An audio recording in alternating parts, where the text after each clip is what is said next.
Hello everyone, and welcome to Solving the Password1 Problem, Why Businesses Need Two-Factor Authentication. My name is Ben Reed, and I am Senior Technical Strategist for ESET North America, and joining me today is Robert Westervelt, Research Manager for IDC Security Products. Robert's going to go ahead and give a background on the multi-factor authentication and the two-factor authentication market. But before I pass it over to him, we're going to open up the first polling question, which is, are you currently an ESET customer?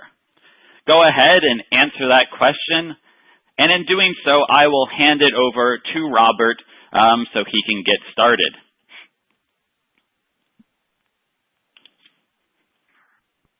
Thanks, Ben. I'm Rob Westervelt. I'm a member of the security products team at IDC.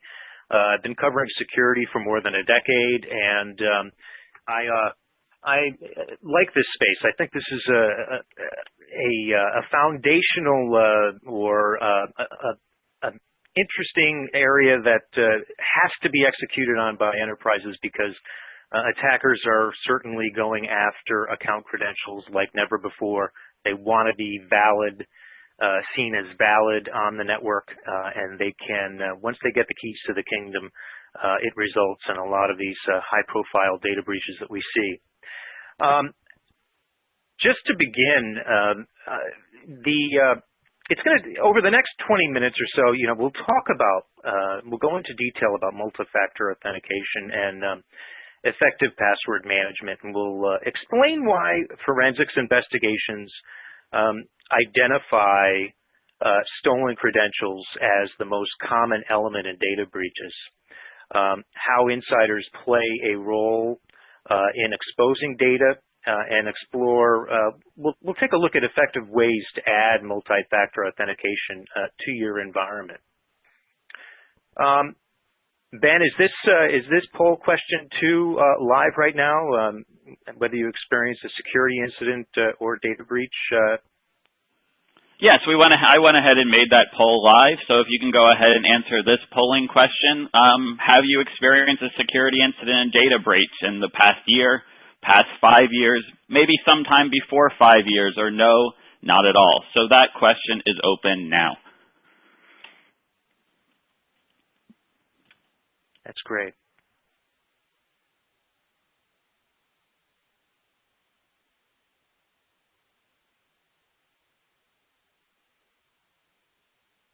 And before we take a look at some of the voting that's taking place, I'd like to begin with an overview of the threat landscape. This is one of the elements in an assessment of your security program that I think is extremely important, because it's so important to understand who your adversaries are and the risks posed by their tactics. And first, there are hacktivists. They're out there to embarrass their targets. Then there are well-funded attacks carried out by China, Russia, even the United States and other countries. There are criminal elements out to steal intellectual property and confidential corporate information. And then there is your organized cybercriminal gangs, and these are organizations primarily out of Eastern Europe, Russia, and Ukraine, out to steal credit card and healthcare information. What do these threat actors all have in common? Well, they all covet your employees' account credentials, as you know, and they all seek to take over privileged accounts, and they've gotten better at doing that. They target support personnel now instead of just targeting the CFO. They look for the payroll clerk. They look for HR personnel and their support staff. It's all about getting those usernames and passwords and becoming the valid individual on the corporate network. And as part of that security assessment, or that assessment of your security program, let's consider where your security program stands against other businesses. What you're looking at here is based on a 2015, it was towards the end of 2015, IDC study that attempted to measure and define the maturity level of enterprise security programs. And what we found was that the vast majority of organizations fall within two areas, opportunistic and repeatable areas or categories.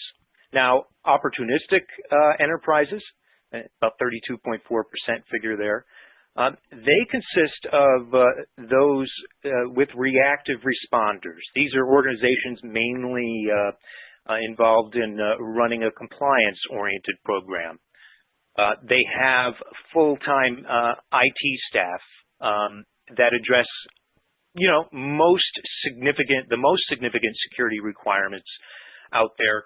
But in the event of a security incident, they typically require outside sources for guidance, and they even require guidance on compliance initiatives, sometimes bringing in consultants in order to address those issues, because there aren't a whole lot of dedicated IT security personnel there.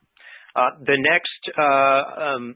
next level up from that, 28.4%, are those repeatable businesses, and these are an auditor's dream. These organizations, they buy into the need for security, which is a good thing, but they're guided mainly by the advice of auditors and invest heavily in, the security and compliance program, with the goal of providing the best protection for their environments.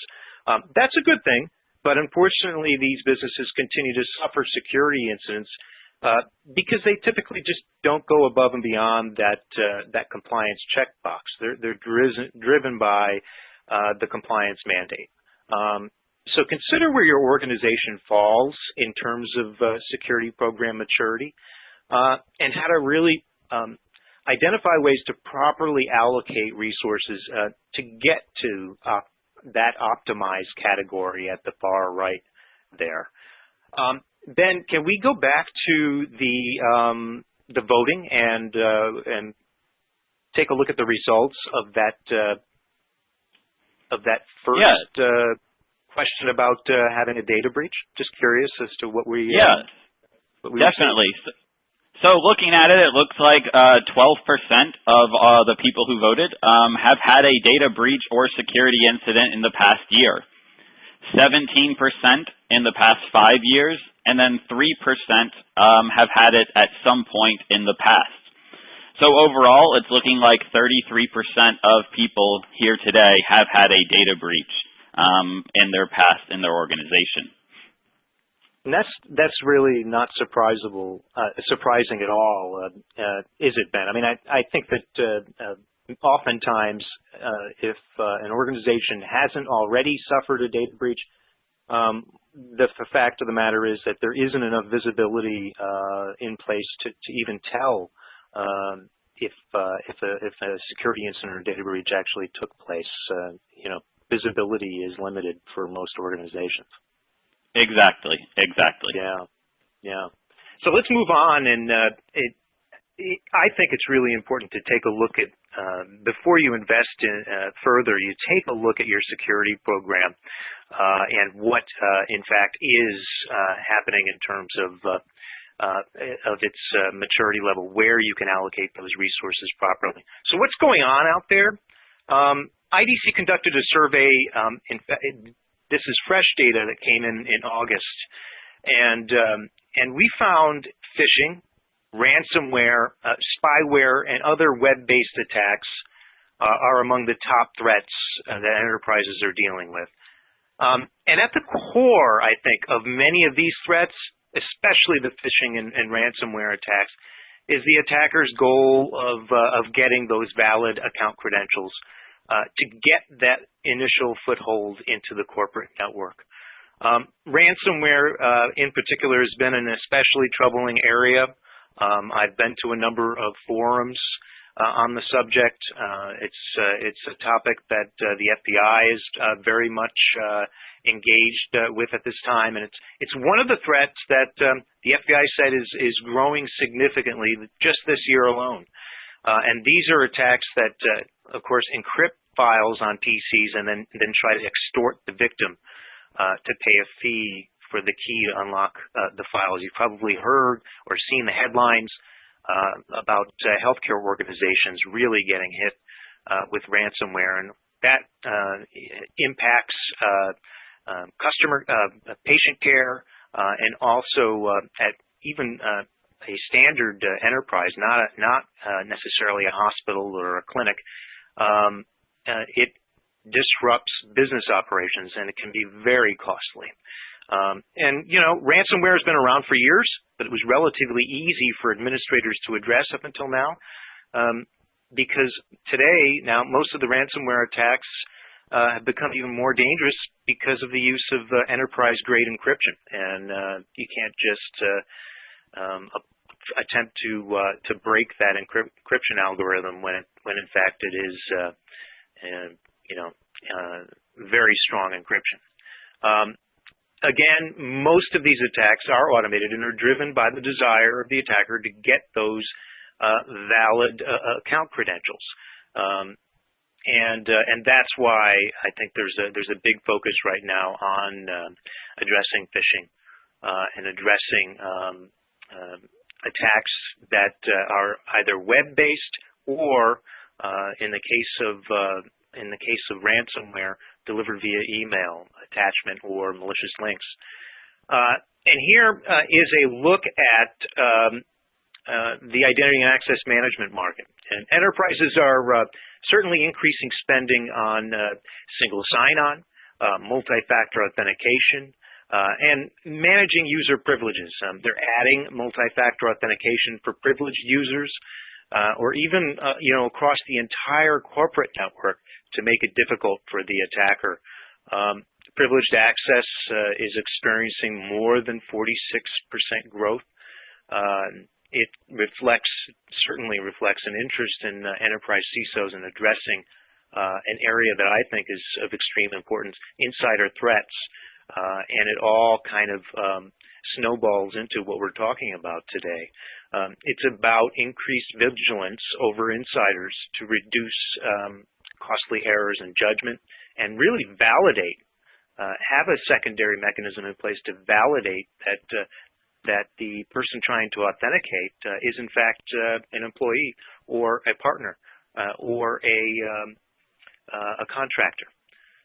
So, let's talk about insider threats and what the perception is about insiders. When you hear the term insider threats, I think you often have an image of Edward Snowden in mind, the former NSA administrator who leaked sensitive documents,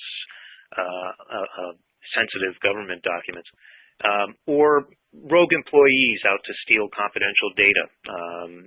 This, of course, is a serious threat, but the fact of the matter is that attackers have gotten good at targeting end users, and an analysis of thousands of data breaches found that 93% of successful attacks take minutes or less to carry out.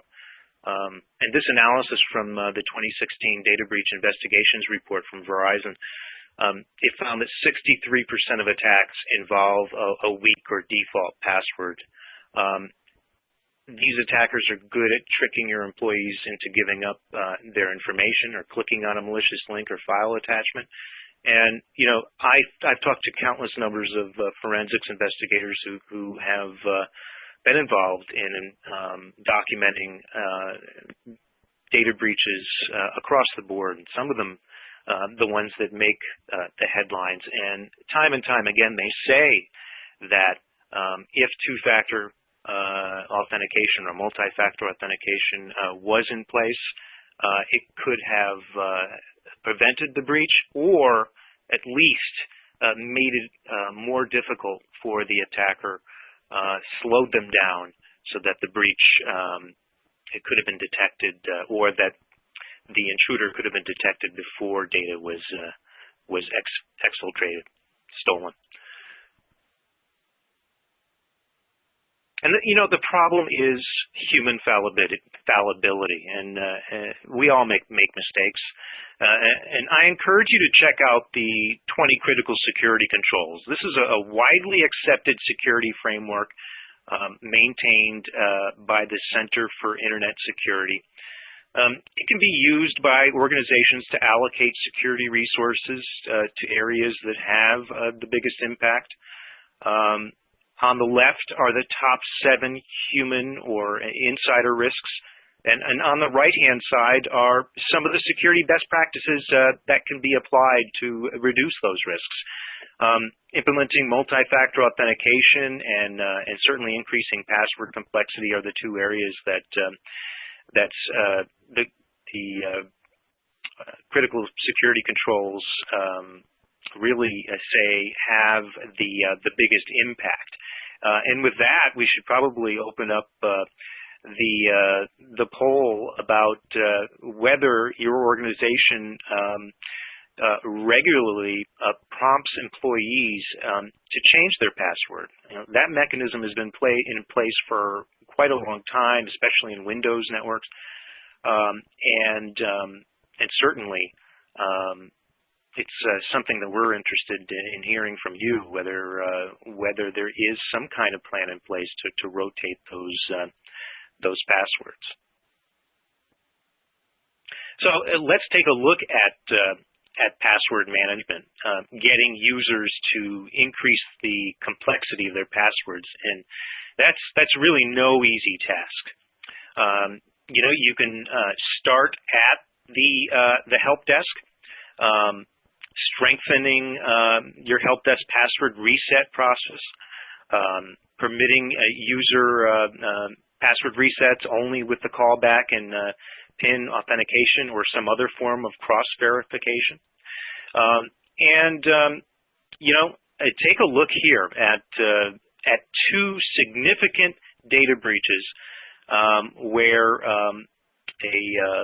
either there was a major loss in passwords, username, account credentials, or it was a hijacked administrator account that was used by the attacker in order to gain additional access to corporate resources. And if you take a look at the Home Depot breach is well documented, but it's documented around all of those credit card numbers that were exposed, and the credit card industry largely is able to address credit card theft by their anti-fraud mechanisms and turn off credit card accounts that have been exposed and stolen. But the issue is that there were more than 50 million customer email accounts that were exposed, and oftentimes, when an employee has a password that they like, they will use it for multiple accounts, and oftentimes their email address is associated with multiple accounts as well. So that's one of the account credentials that the criminal has, and all they need to do now is identify what that password could be, either through brute force or through some other combination of ways to get that account credential. And in the Home Depot case, attackers use custom-built malware and the login credentials of a third-party vendor to infiltrate the Home Depot's computer network. In the Office of Personnel Management breach, this was a significant data breach where security clearance backgrounds on more than 21 million individuals were exposed and stolen. The agency did not implement multi-factor authentication, but if you look at the bottom there, the attackers gained the domain administrator's credentials to perform a variety of operations, and most of that was in maintaining persistence on the OPM network and not being detected for quite a lengthy amount of time. At the bottom of the screen, you see the attack, the anatomy of an attack, the attack kill chain, beginning with that reconnaissance. We're seeing so many cyber criminals now actually conducting recon work to identify the key employees and the support personnel of those key employees. Once they penetrate the network, they then typically, in most of the data breaches that have been documented, elevate privileges in order to get a privileged user's validation on the network to get after sensitive resources. And I'm sure we have the results now, Brian, of the password question. Yeah, we do, and it looks like on average, 64% of people are prompting their users to change passwords, with changing passwords every 90 days, the most common at 35%. So definitely it looks like people and companies are prompting their users to change the passwords, but something that we've seen over the years is that whenever you're prompting employees to change passwords, they're not changing their entire password. Typically, people are just changing the last number on the end of their password or the last symbol on the end, or just doing a little minor tweak to their password, which really isn't increasing the complexity for someone breaking into your organization. Yeah. Yeah, certainly a significant issue, isn't it? You know, rotating passwords is common everywhere now, but you know, another effective mechanism is that Windows administrators can use is to require users to use passphrases, for example, rather than passwords. I've seen that employed in some ways. You know, passphrase of 15 characters or more is certainly easier for end users to remember than a complex 8-character password. That's at least one strategy that some organizations employ. And then the other is you know, it's around a sustained security awareness training program to help employees create stronger passwords. You have to kind of educate them about the common pitfalls of using the same password for multiple accounts and what some of the strategies are around creating a password that can't be easily broken. And let's take a look at what else can be employed, and that's multi-factor authentication. And what is it? What exactly is it? It's the implementation of an additional challenge to validate the integrity of the person attempting to gain access to company resources. It's typically, as you see there, a password, something you know, something that the employee knows, and then it could be something you have, such as a token or a biometric. And we're seeing biometrics trending in the last probably 6 to 12 months now, where it's you know, it began with the fingerprint recognition, whether it be from ubiquitous use of fingerprint technology on mobile devices, kind of driving that. But it's now going into facial recognition and iris scanning. You know, I've talked to a couple of banks, large financial institutions that are testing out facial recognition as a secondary factor at ATM machines. There's a bank in Mexico that actually uses facial recognition now as the primary form of authentication, which is kind of interesting. We're seeing a greater emphasis on biometrics as that secondary authentication mechanism. Look, it's an area that needs to be taken care of, needs to be addressed, and getting a little messed up there. There we go. So let's go over the forms of two-factor authentication. And you see here the hardware-based e-token. Hardware-based e-tokens are seen now by government, used by government agencies. You know, this was the mechanism in which employees are given a key fob that is using an algorithm that produces typically a PIN number of some kind.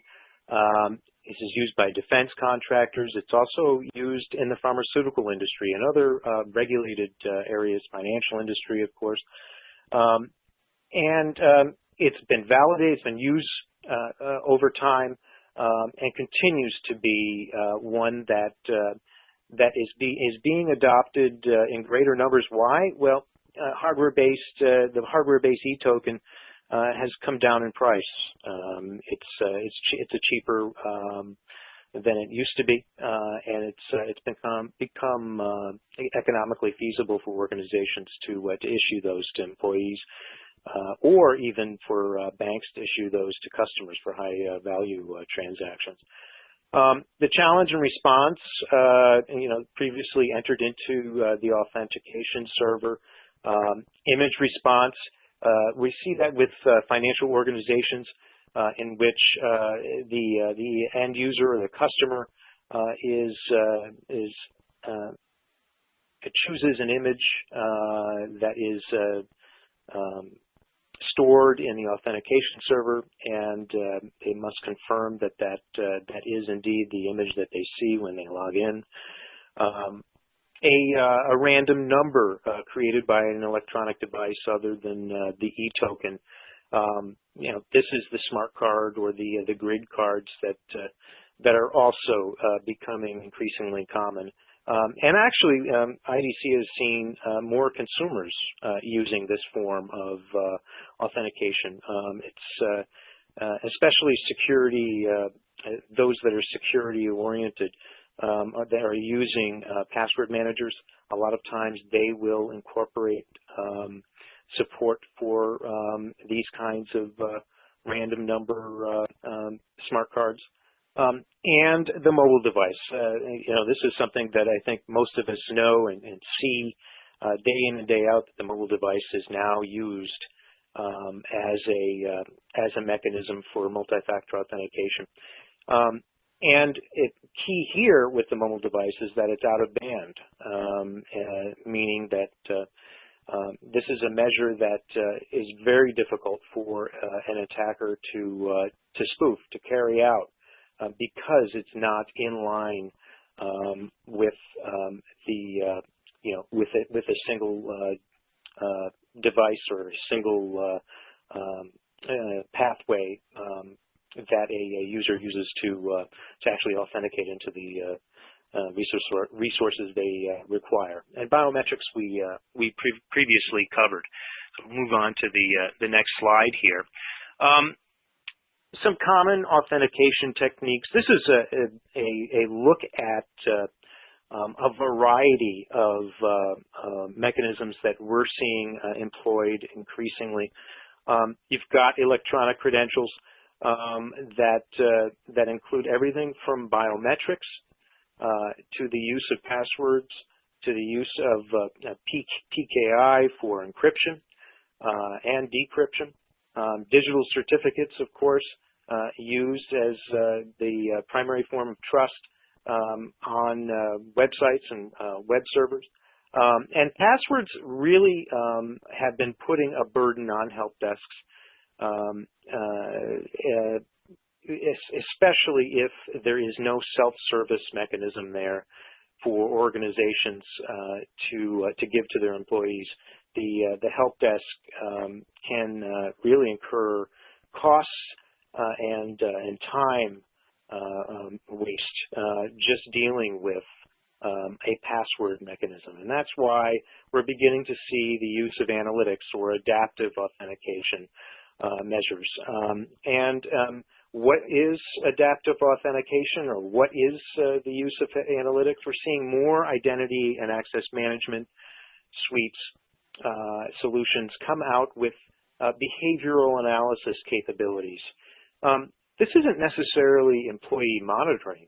This is just ensuring that an employee, or validating that an employee is authenticating in from a location, for example, that they normally authenticated in from. This is about identifying when a person who is supposed to be authenticated in from New York City, for example, is suddenly authenticating in from Russia or China.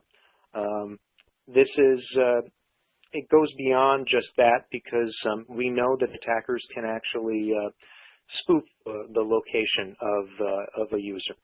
So it also includes rule-based analytics and device signatures to ensure that that an employee-issued device, for example, is being used in the authentication process.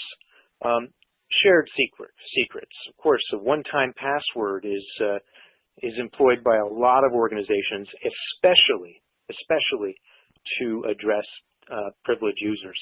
And these are users within the administrators, database administrators within the organization. This is to prevent that kind of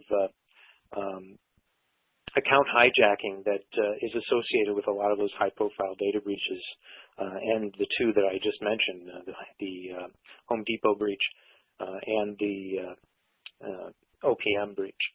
And then there are alternate channels. These are challenge questions.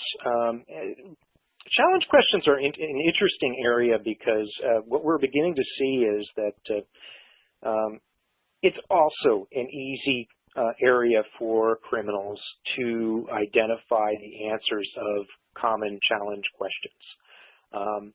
So a lot of those challenge questions, especially if this is a B2C, if this is being implemented for customer access to resources, whether that customer is a consumer or a partner of some kind, or a business.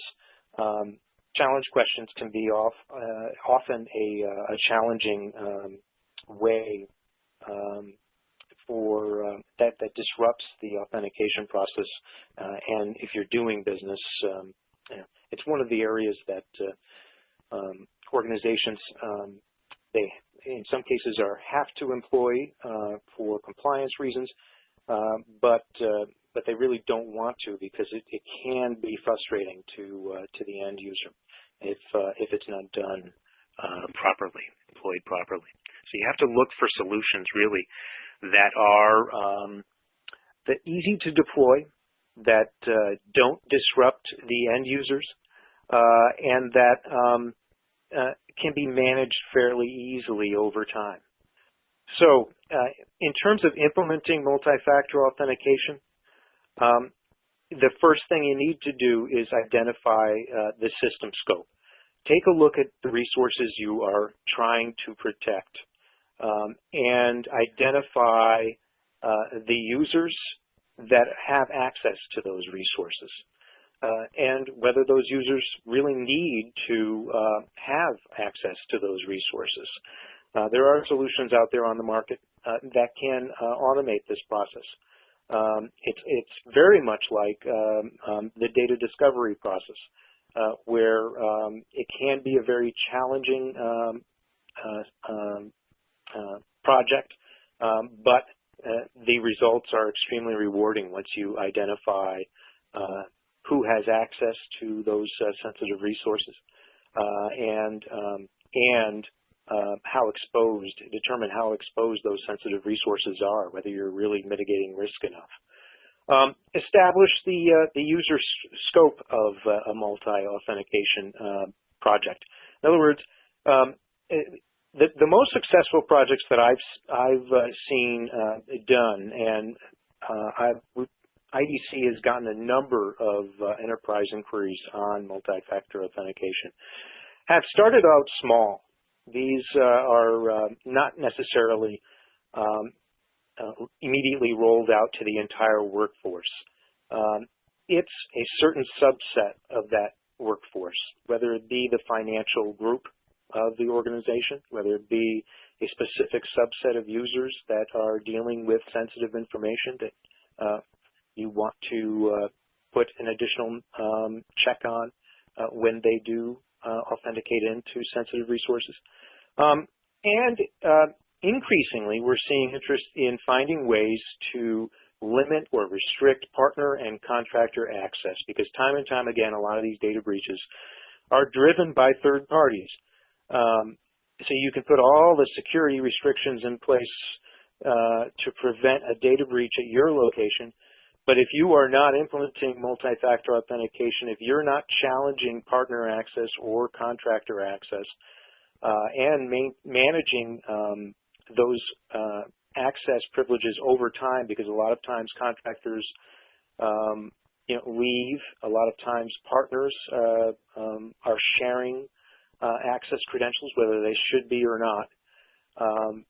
If you are not restricting and addressing those risks, you're leaving a huge hole there for a data breach to really take place. That's an important area that I think has been identified in a number of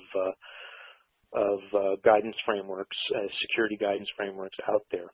And then finally, it's a topic that's been debated for a long time, and that's communication to end users, doing that kind of end user training and security awareness. Also, applying self-enrollment, I mentioned earlier, as a challenge for some authentication projects. Not having self-enrollment can result in increased help desk calls, and you don't want that happening. So self-enrollment is a key part of implementing multi-factor, or a greater emphasis on password management. And this is a slide that really looks at or sums up how to create a cohesive security program. It's not an easy process, but it involves 4 areas. One, first, hardening systems. That goes without saying.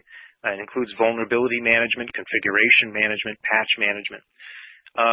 It involves creating security policies and ensuring that those security policies are communicated effectively, and also that the controls are in place to enforce those security policies.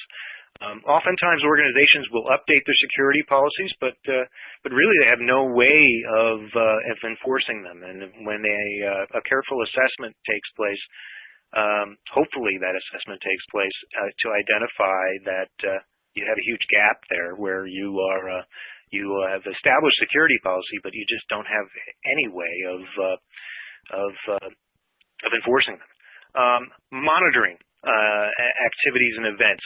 That's one of the last areas but most effective at identifying when a threat is on the network and exposed. Oftentimes, the guidance given out is to start at the vulnerability and configuration management phase, the patch management, getting those processes down right, having the tools in place to get your IT team in line with addressing those issues efficiently.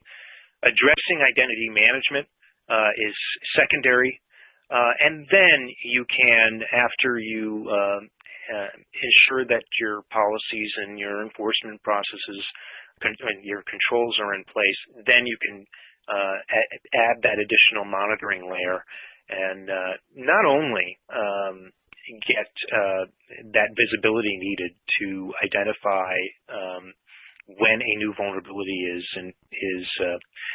there, but also addressing and remediating issues quickly. So this is a guidance, and I'm sure these slides will be available to you. I'm running out of time here, and I want to give the floor over to Ben for his part of the presentation. But these are the key attributes for a successful security program. Remember, if there's anything I want you to take away today, that look, this is a continuous compromise. Security is a continuous compromise between use cases, shared risk, business requirements. You've got to know the business requirements if you're a security professional running a security team. User experience and financial benefits across a broad spectrum of stakeholders. So it takes a lot of communication here in order to get the business best or security best practices down right, especially when it comes to identity management and implementing multi-factor authentication. Ben, I'm going to hand it over to you because I know I've run out of time here, and we're headed into your part of the presentation on secure authentication. Yes, thank you very much. So I just went ahead and opened up a vote asking if you have gone ahead and implemented 2FA or MFA in your organization. But yes, I'm with ESET, and ESET is a pioneer of antivirus protection, and for over 25 years we've been helping people protect their digital worlds in now more than 200 countries. We went ahead and saw that there was a major issue in that 2FA, MFA industry, and that it was extremely hard for regular companies to adopt a solution that worked for them with minimal effort. Lots of solutions required complicated server installs or dedicated hardware and so forth. So ESET decided to bring the ease of use our AV customers are now accustomed to that 2FA industry. So ESET Secure Authentication is our two-factor authentication product, and it goes ahead and provides that powerful authentication to make the remote access to the company network and sensitive data safe but extremely hassle-free. This is a mobile-based solution that utilizes two-factor one-time passwords for protecting a variety of different items across your network. How it works is very simple. Employees, upon remotely accessing any of the services that you decide to protect, will receive a one-time password on their mobile phone.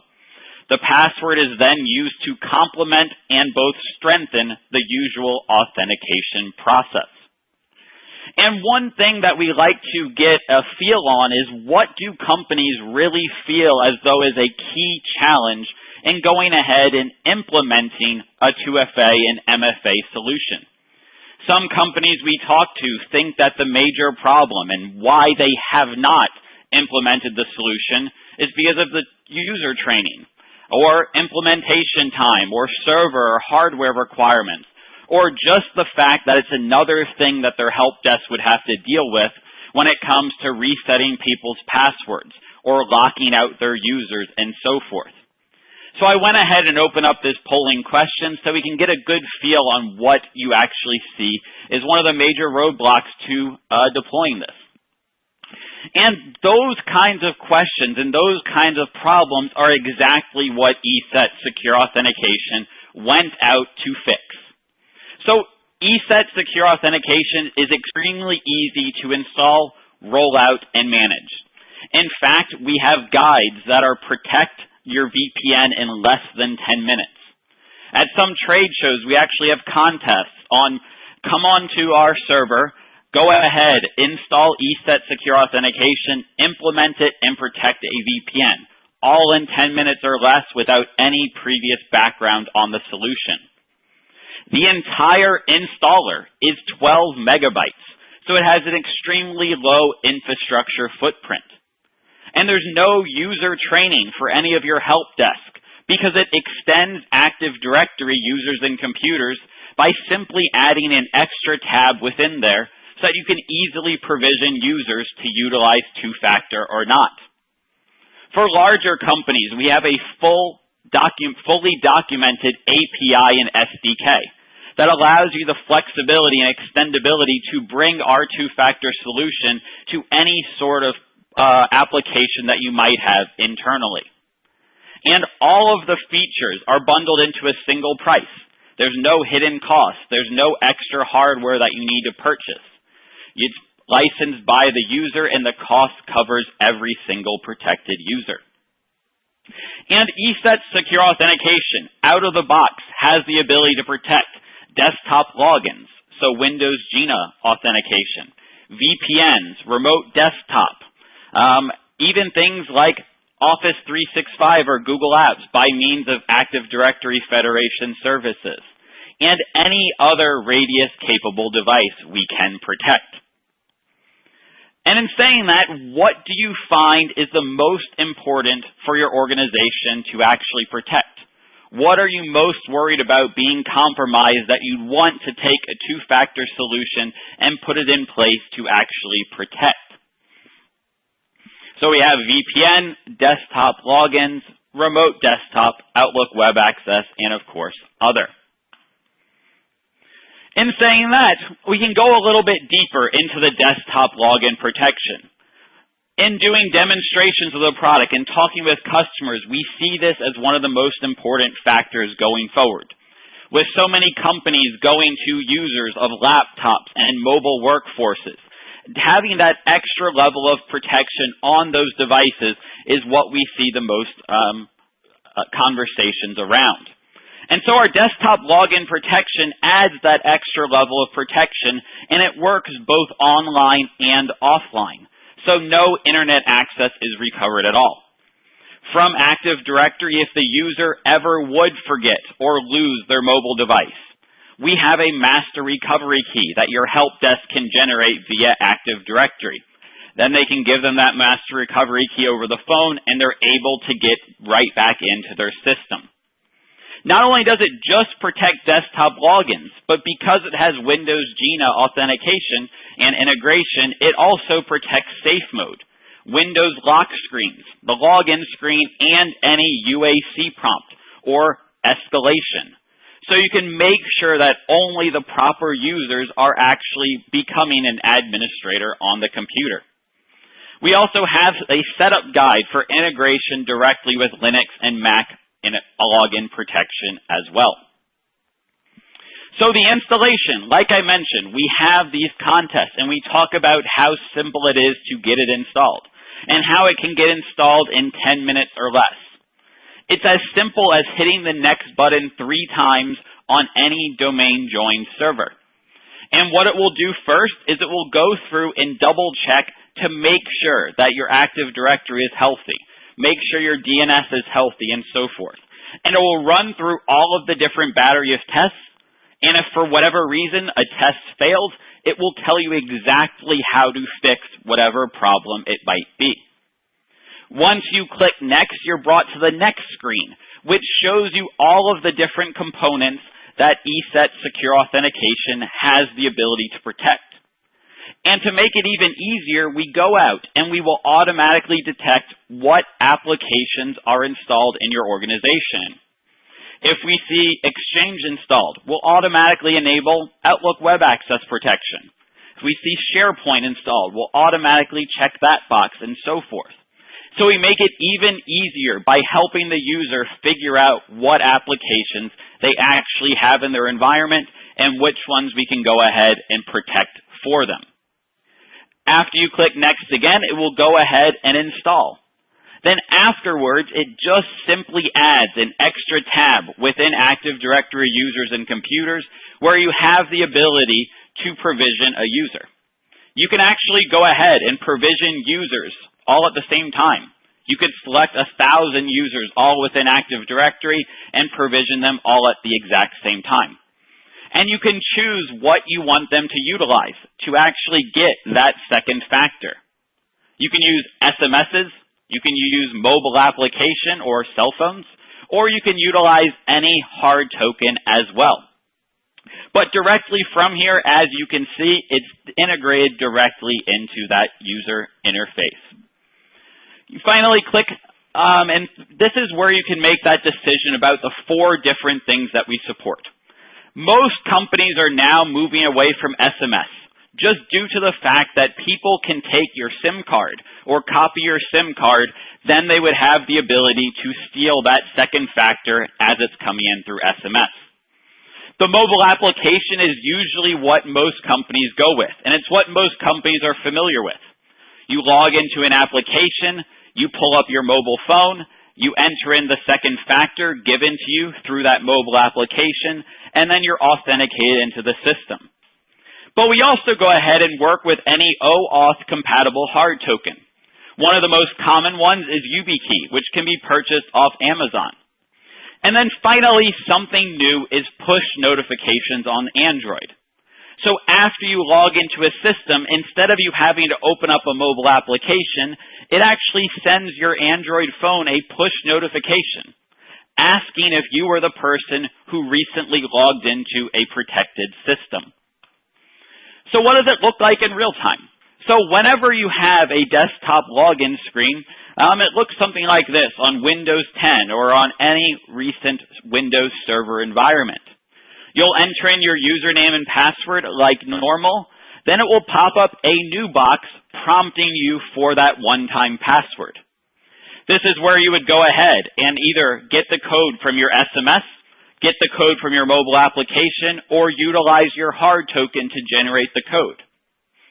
Once you enter in that one-time password and hit enter, you are then completely logged into whatever system you might have been protecting. Whether this was your VPNs, desktop logins, remote desktop, all of it works the exact same way. And so the system requirements for ESET secure authentication is it will go ahead and the server-side component can be installed on any Windows Server OS. The only requirement for the out-of-the-box protection is that you're on a domain and you have Active Directory users and computers. On the client side, the mobile application we have, and it works on basically any phone that you can possibly find. We even have applications that run on very old Java-based phones. Desktop login protection works on everything after Windows XP as well. And so licensing, it is licensed by the user. The user can then log into as many services as ESET secure authentication protects. So it's one license, and that user can use two-factor with the VPN, with remote desktop logins, and so forth. And we also go ahead and work with any OAuth compatible hard token, even though we do not directly sell them. And we don't directly sell them because we see so many companies just going to the mobile application side. Every user has a mobile phone now, and every user brings that phone to work with them. So while we open up the Q&A, I'm going to open up the final polling question of the day, which is request one of the following. Contact from ESET sales about any of ESET's multiple solutions. A technical demo of ESET secure authentication so you can get a more in-depth look at the solution itself. Maybe you just want to go ahead and get a trial of the software and try it out on your own and see how fast and easy it is to get going with the solution. And then information on becoming an ESET partner or reseller, or none of the above. And also in the attachment section, we also have direct links to lots of the different documentation around ESET secure authentication as well. And with that, we can go ahead and open up the Q&A session.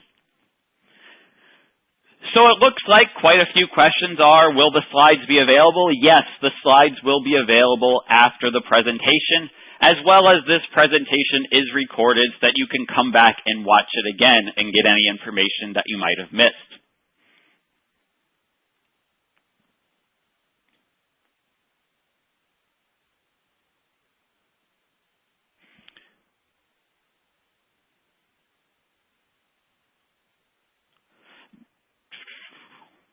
So cost, we can definitely work with you on cost and getting the cost sent out to you. Lots of people mention that they want to know the cost of the solution. Really, it depends on how many seats you have. The costs, of course, go down the more users you actually have, and the costs go down the more years that you purchase the solution for. Then whenever renewal time comes up, renewal time definitely goes down even further. As of now, ESET secure authentication does require a server in Active Directory. The only way to get around that currently is by leveraging our SDK and implementing it yourself. Currently, we have not implemented push notifications on iOS devices. However, that is something that we're looking to add in the very near future, as long as it's a heavily utilized feature on Android. Basically, it was easier to do it on the Android side, so we went ahead and implemented it so that we can see how many people actually utilize that feature. If it's extremely popular, then yes, we will bring it right over to the iOS side. So how does 2FA work on a mobile device if it doesn't have internet access? So how it actually works is it works exactly like those hard tokens of old that you might have used. Basically, the algorithm is what is synced with the server, so that your phone can continually generate codes even though it might not have internet access at all, because it's using the exact same algorithm that it was pre-provisioned to do. So that algorithm is stored on both the phone and the management server so that it can go ahead and stay in sync. Can you further explain the VPN side of the ESA solution? Would this only work with Microsoft, or do you have a way to integrate with SSL VPN hardware devices? Yes, not only can we integrate with both Microsoft and any SSL VPN hardware device you have, we have guides directly on walking you through with all of the major VPN vendors. So you asked specifically about SonicWall. Yes, we have a guide on our knowledge base that walks you through integrating with it. Basically, the guide is a single page. It's about 5 steps of what you just need to do on the SonicWall side, and then it will be directly integrated with the ESET secure authentication side. Yes, we currently do have a mobile application that runs on the iOS side as well. If an employee is terminated, can you revoke access to their mobile app and or push activations even if you do not have access to their phone? Yes, it's very simple. You just hop back into their Active Directory account, and you can either disable their account, and that will not allow them to get any push authentications, or you just uncheck the box. So if you had it checked for mobile application, or you had it checked for push authentication, if you simply uncheck that box and click apply, they will no longer get any sort of push authentications or SMS messages.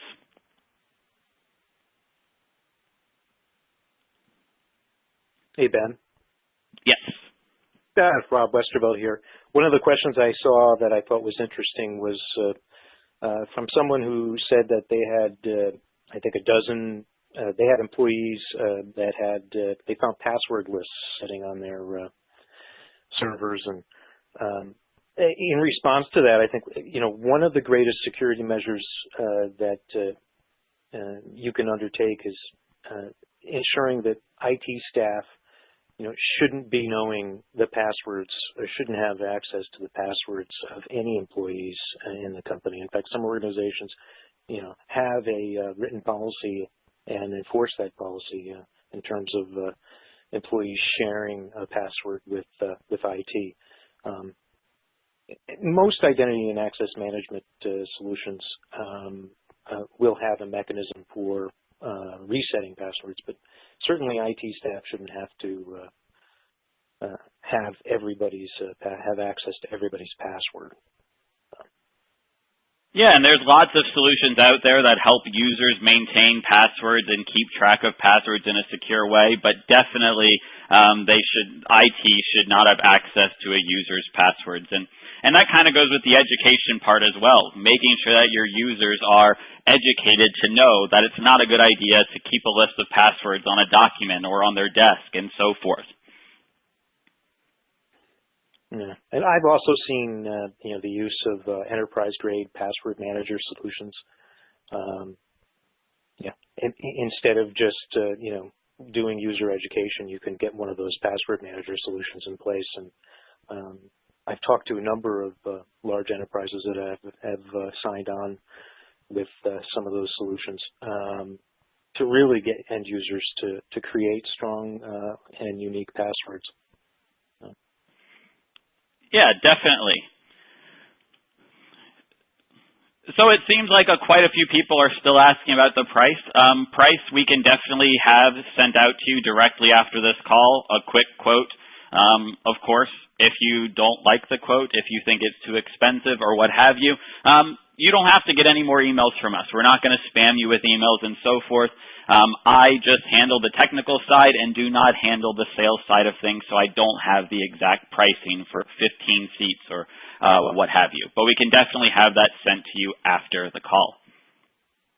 Are solutions like this out of reach of small and mid-sized businesses? I wouldn't think so.